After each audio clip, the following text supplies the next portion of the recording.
প্রিয় দর্শক, রাষ্ট্রপতি হিসেবে মির্জা ফখরুল ইসলাম আলমগীরকে চূড়ান্ত করার পরে এখন আলোচনা চলছে যে মহাসচিব কে হবেন। দীর্ঘ 16 বছর ধরে তিনি এই পদে ছিলেন, এখন সেই পদটি খালি হবে। এখন কারা সেই পদে আসতে পারেন, কার কার নাম আসতে পারে সেটা নিয়ে অনেকেই জল্পনা কল্পনা করছেন। তবে যেটা বলা হয়েছে যে জাতীয় কাউন্সিলের মাধ্যমে দলের স্থায়ী মহাসচিব নির্বাচিত হবে। এর আগে ভারপ্রাপ্ত মহাসচিব হিসেবে দায়িত্ব পালন করবেন যিনি সিনিয়র যুগ্ম মহাসচিব রুহুল কবির রিজভী। এরপরে আসলে জাতীয় কাউন্সিলের মাধ্যমে দলের স্থায়ী মহাসচিব নির্বাচন করা হবে। আহ এখানে বিএনপি স্থায়ী কমিটির সদস্য সেলিনা রহমান বলছেন যে গঠনতন্ত্র অনুযায়ী সিনিয়র যুগ্ম মহাসচিব রুহুল কবির রিজভী দলের ভারপ্রাপ্ত মহাসচিব হিসেবে এখন দায়িত্ব পালন করবেন। তবে মির্জা ফখরুল ইসলাম আলমগীরের স্থলে ভারপ্রাপ্ত মহাসচিব হিসেবে রিজভীর বিষয়টি দলের পক্ষ থেকে নিশ্চিত করা হলেও পূর্ণাঙ্গ দায়িত্ব পাওয়ার বিষয়টি এখনো নিশ্চিত করা হয়নি।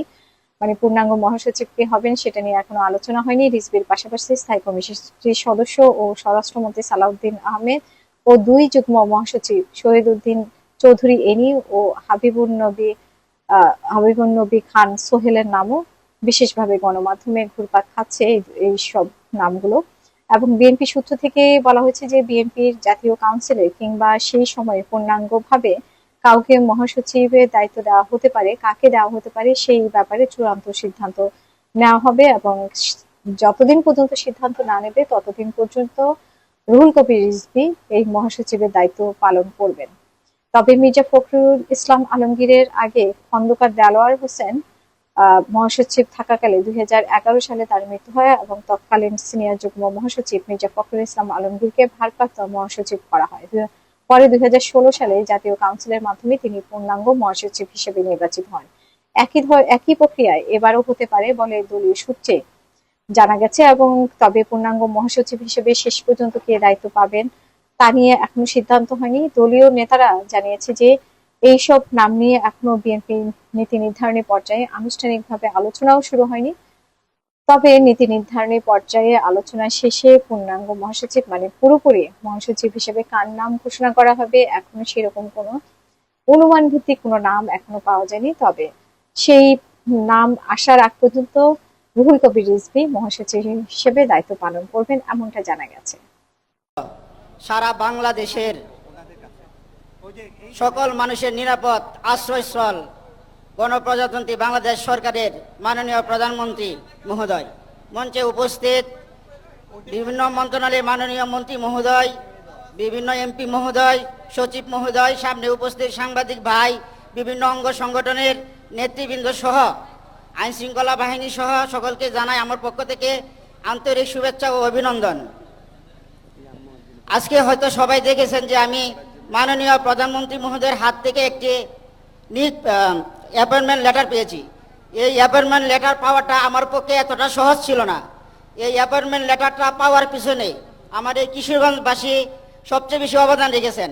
বিশেষ করে আমাদের সাংবাদিক ভাইয়েরা আমাকে এবং আমার প্রতিবন্ধী বোনটাকে নিয়ে নিউজ করেন, যে নিউজটা আমাদের কিশোরগঞ্জ হুসেনপুর আসনের মাননীয় এমপি মহোদয় দৃষ্টিগোচর হয়।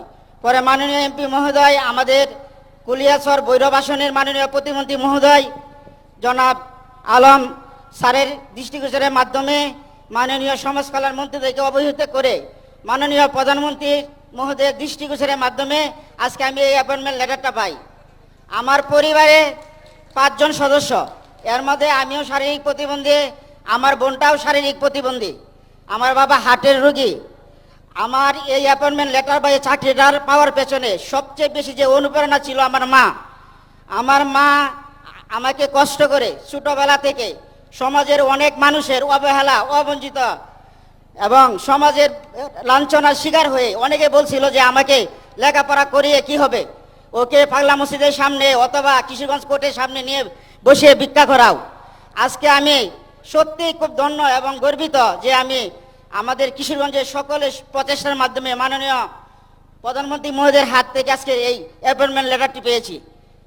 আমি সর্বশেষে মাননীয় প্রধানমন্ত্রী সহ এখানে যারা আছেন সকলের দীর্ঘায়ু কামনা করে, সেই সাথে আমাদের দেশমাতা বেগম খালেদা জিয়া, শহীদ প্রেসিডেন্ট জিয়াউর রহমান যিনি আমাদের এই বাংলাদেশের স্বাধীনতার ঘোষক ছিলেন, তাদের জন্য আল্লাহ পাক জান্নাতের উচ্চ মাকাম দান করেন, যাতে জান্নাতুল ফেরদৌস দান করেন, এই আশা ব্যক্ত করে আমি আবারও মাননীয় প্রধানমন্ত্রী মহোদয়কে আমার পক্ষ থেকে চিরকৃতজ্ঞতা জানিয়ে আমার কথা শেষ করলাম। আসসালামু আলাইকুম। প্রিয় সুধী, এবারে ইমাম, পুরোহিত, যাজক অনুভূতি প্রকাশের পালা। প্রথমে আসেন ইমাম জনাব মোহাম্মদ আমানুল্লাহ। আসসালামু আলাইকুম ওয়া রাহমাতুল্লাহ। আমাদের প্রাণপ্রিয় নেতা, আমাদের হৃদয়ের স্পন্দন, বাংলাদেশ সরকারের মাননীয় প্রধানমন্ত্রী মহোদয়ের পক্ষ থেকে মসজিদের ইমাম, মুয়াজ্জিন, খাদেমকে সম্মানী ভাতা প্রদান করায় আমরা অত্যন্ত আনন্দিত ও কৃতজ্ঞ। উক্ত ভাতা আমাদের ব্যক্তি, পরিবার এবং সামাজিক কাজে গুরুত্বপূর্ণ ভূমিকা রাখবে ইনশাআল্লাহ। মাননীয় প্রধানমন্ত্রী এবং সংশ্লিষ্ট সকলকে কিশোরগঞ্জ জেলা ইমাম উলামা এবং সর্বস্তরের জনগণের পক্ষ থেকে আন্তরিক শুভেচ্ছা, কৃতজ্ঞতা ও মোবারকবাদ জানাচ্ছি। আল্লাহ তাআলা সকলকে উত্তম প্রতিদান দান করুন এবং দেশ ও জাতির কল্যাণে আরও বেশি কাজ করার তৌফিক দান করুন, আমিন। আসসালামু আলাইকুম ওয়া রাহমাতুল্লাহ। এখন অনুভূতি ব্যক্ত করবেন দিবেন্দু চক্রবর্তী। দিবেন্দু চক্রবর্তী। মাননীয় প্রধানমন্ত্রী, আপনাকে অসংখ্য ধন্যবাদ আমাদের সেবায়িত এবং পুরোহিতদের এই সম্মানী ভাতা প্রদান করার জন্য। এতে আমরা অনেক দূরে গিয়ে যাব, আরও চেষ্টা করবেন যেন আমাদের জন্য আরও কিছু করা যায়। ধন্যবাদ মাননীয় প্রধানমন্ত্রী। এখন অনুভূতি ব্যক্ত করছেন উইথ ক্ল্যাপ রং। উইথ ক্ল্যাপ রং। আমি প্রথমে আমাদের মহান সৃষ্টিকর্তাকে ধন্যবাদ দিতে চাই এবং আরও বিশেষভাবে আমি ধন্যবাদ দিতে চাই আজকের এই বিশেষ অনুষ্ঠানে অংশীদার হতে পেরে আমি নিজেকে আসলে সম্মানিত বোধ করছি। এবং আসলে আজকে আমাদের কিশোরগঞ্জবাসীর জন্য একটি বিশেষ আনন্দের দিন, গর্বের দিন। সেটি হচ্ছে আমাদের মাঝে আমাদের দেশরত্ন, গণপ্রজাতন্ত্রী বাংলাদেশ সরকারের প্রধানমন্ত্রী মাননীয় তারেক রহমান স্যার আমাদের মাঝে এসেছেন।